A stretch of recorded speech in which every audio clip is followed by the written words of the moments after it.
pessoal, tudo bem? Bom, na última quinta-feira começou a temporada da NFL e no próximo dia 20 de setembro começa a Copa do Mundo de Rugby. Então a gente vai ter um momento ali em que rugby e futebol americano estarão em evidência ao mesmo tempo, e muita gente vai perceber, que para quem não é tão íntimo assim dos esportes, vai perceber que existe uma semelhança óbvia entre eles. E quem já conhece também já sabe disso, mas às vezes não sabe o motivo disso, como isso aconteceu. Como é que o futebol americano surgiu a partir do rugby. Então a gente vai ter que voltar muito no tempo, tá? E na verdade a gente tem que voltar até o Canadá.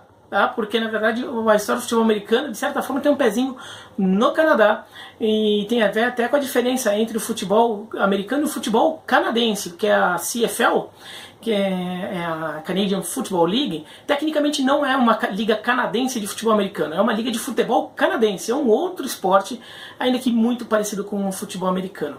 E isso vem de uma época em que a própria diferenciação entre rugby e futebol não era tão clara.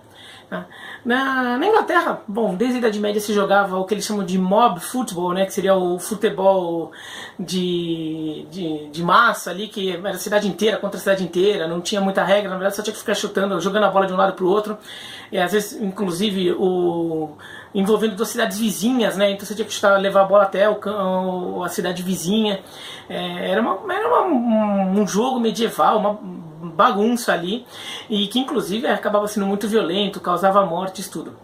Aos poucos esse jogo foi sendo um pouco mais organizado, sobretudo pelas escolas britânicas, né? Então várias universidades ou vários colégios ingleses começaram a criar regras um pouco mais padronizadas, até para dar um pouco mais de segurança e dar um pouco mais de lógica para o esporte.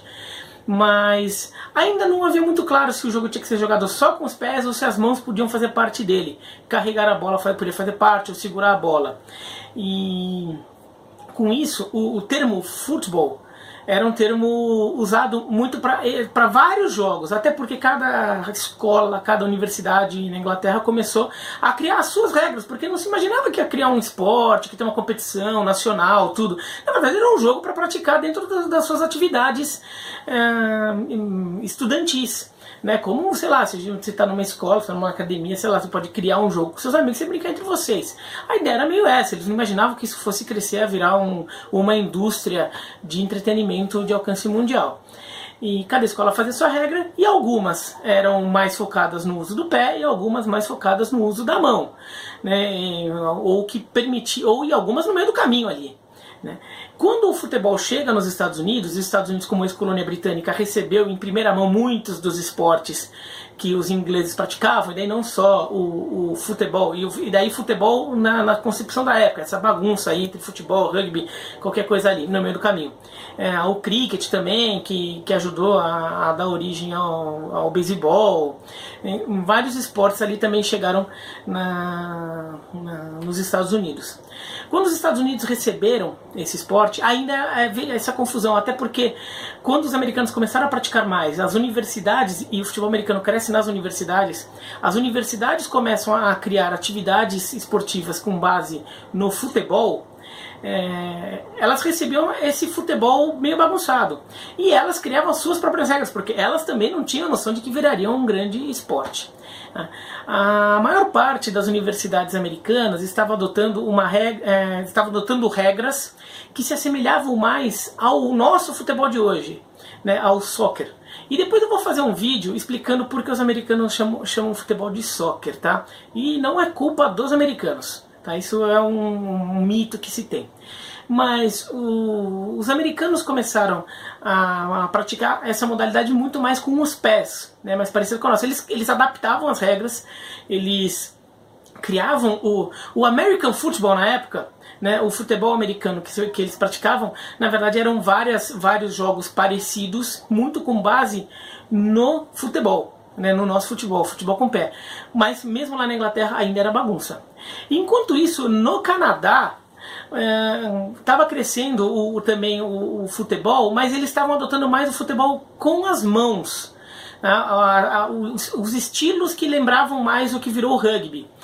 E isso começa com uma universidade em Toronto e daí vai se espalhando aí por alguns clubes e universidades no Canadá. Uma universidade que abraçou muito esse estilo de jogo foi a Universidade McGill, em Montreal.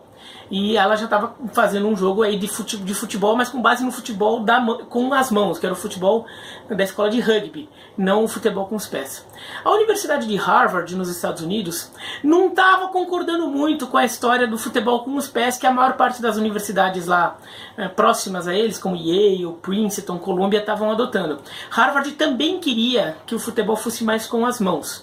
Harvard acaba marcando um amistoso com a Universidade McGill, fazendo uma regra meio misturada entre a regra que a McGill adotava, que já era um embrião do futebol canadense, né, que já era uma adaptação do rugby, com as regras que Harvard adotava. Então ficou uma regra no meio do caminho ali. Foram 2 jogos. Harvard ganhou um, houve empate no outro. A partir daí, Harvard gostou dessa ideia e começou a incentivar a prática do futebol em que se usava mais as mãos.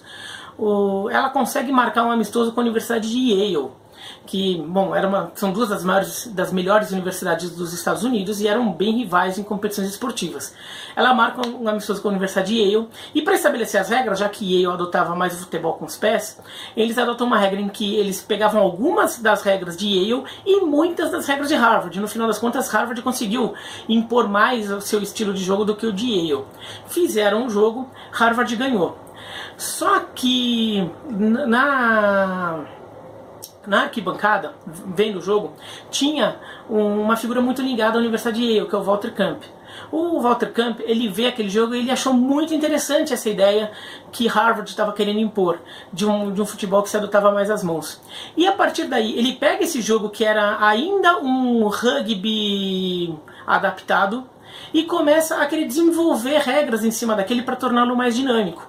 Ele resolve diminuir a quantidade de jogadores de 15 para cada lado para 11, que era um número de jogadores comum ao futebol, né, ao nosso futebol, ao Football Association, né, ao nosso futebol, e não a rugby, com 11 jogadores para ter mais espaço, para o jogo andar mais. Ele também cria, para conseguir ter um pouquinho para o jogo não ficar tão truncado e cada time poder reiniciar suas ações ofensivas quando houvesse uma parada ali na defesa adversária, ele cria o snap, né? Então a jogada para, os 2 times se alinham, que fazem a linha de scrimmage, e o time que tinha a bola joga a bola para trás e recomeça a jogada, né? Até então tinha muitas vezes que fazer aquele scrum do rugby, que é uma jogada que cada vez acaba demorando mais, então ele queria tornar o jogo mais dinâmico. E aos poucos vai surgindo o futebol americano. Depois de um tempo, algumas universidades perceberam que essa coisa de parar a jogada e continuar virou uma arma. Eles começaram a perceber que você conseguia, se você sempre começasse a ataque e parasse, começasse a parar, se andasse só um pouquinho, você conseguia ficar com a bola quase que o jogo inteiro nas suas mãos e o outro time só defendendo. Você ia ganhando espaço de metro em metro e o jogo sempre parava, você sempre tinha uma nova chance. Isso virou um artifício para você ficar com a bola sempre e controlar o relógio. No final das contas, você não dava tempo para o adversário jogar. Então, o Walter Camp teve a ideia. Bom, e se a gente criar uma regra em que obrigue os times a terem um número mínimo de avanço após o número X de jogadas? E inicialmente ele cria. Você tem que avançar 5 jardas a cada 3 jogadas. E depois isso se desenvolveu para o método de hoje, 4 jogadas ou 4 descidas para 10 jardas. Mas foi essa a ideia, porque senão você ficava sempre andando de metro em metro e fica sempre com a bola na sua mão e não tem jogo. Então o futebol americano foi se desenvolvendo a partir daí, a partir de adaptações da regra do rugby, mais de uma época em que rugby e futebol eram meio misturados. Mas Harvard teve não só a determinação de conseguir manter e fazer com que a ideia dela, que era do esporte com as mãos, vingasse mais, como o Walter Camp de Yale teve a sacada de adaptar as regras para torná-lo um novo esporte. e não só uma versão do rugby. Depois de muito tempo foi criado o passe para frente, né, que daí revolucionou de vez o futebol americano, né, então cada time tem a possibilidade de dar um passe para frente, porque até então o futebol americano também era como o rugby, você só podia passar para trás, né, mas depois foi criado o passe para frente, foram criadas as substituições ilimitadas, né, isso foi criado na Segunda Guerra Mundial como uma forma de contornar um pouco os desfalques que os times começaram a sofrer porque os seus jogadores foram para a Segunda Guerra Mundial, então foram criadas essas substituições ilimitadas. E com substituições ilimitadas, você pode montar um time para atacar e um time para defender, né? Você pode ter quantos jogadores você quiser, quer dizer, há um limite, mas você pode ter um número bem grande de jogadores. E você pode entrar e sair na hora que você quiser, você monta um time só para atacar, você monta um time só para defender. Assim, no futebol talvez as pessoas fizessem isso, né? Se tivesse a oportunidade de ficar tirando de ponto todos os jogadores, fazer isso também. Tem uma falta ofensiva, bota um bom cobrador de falta, bota um monte de jogador altão lá na área. Quando não tem a bola, daí já bota os jogadores mais de defesa, tira os atacantes, bota um monte de defensor, recupera a bola, troca, essas coisas, né? Talvez os times fizessem alguma coisa assim também. Ou então fizesse pelo menos algumas jogadas pontuais. Mas então o futebol americano se desenvolveu a partir daí, ali se diferenciando do rugby. O futebol canadense continuou se desenvolvendo no Canadá a partir dessa regra da Universidade McGill. Ficou muito parecido com o futebol americano, né? Mas algumas diferenças. A dimensão do campo é diferente. Em vez de 11 jogadores, são 12. Você precisa de 3 descidas para conseguir 10 jardas e não 2. Então o jogo tem muito mais passe, porque você tem que avançar muito rápido.